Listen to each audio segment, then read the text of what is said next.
अस्सलाम वालेकुम गाइस, मैं मोहम्मद शरीफ। साडे चैनल है पेंडू जट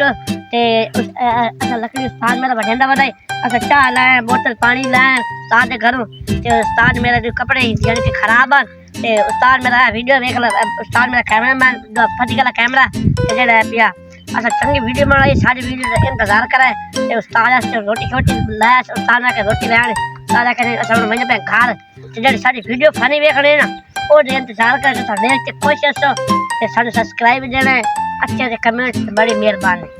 वीडियो बड़ी मजे की बनाई है ते बड़ी मेहनत की थी वीडियो ते, ठीक है ना। ते जेड़ा पे सारी वीडियो तुसा देख रहे हैं लाइक करना सब्सक्राइब तुसा बड़े खुश हो हजे तकरीबन 2-3 दिन लागे से सेटिंग करनी अच्छी अच्छी वीडियो बनानी है अच्छे ऐसे ये रे गंदी मुंडी किस ले वीडियो कार ऐसा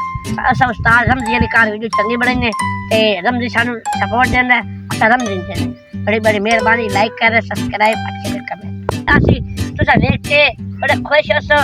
ते जेड़ा पिया आज तो फनी वीडियो बनाइए आपके इलाके में आए वजे बाग जड़ी आए वजे ते ना रजवा है साडा है पिया ते आई तो लकड़ी ने फनी वीडियो बनाई तुसा देख के हरियाणा सा सपोर्ट नाल करनी ते जेड़ा अच्छे से कमेंट देने बड़ी बड़ी मेहरबानी खुदा हाफिज अल्लाह ताला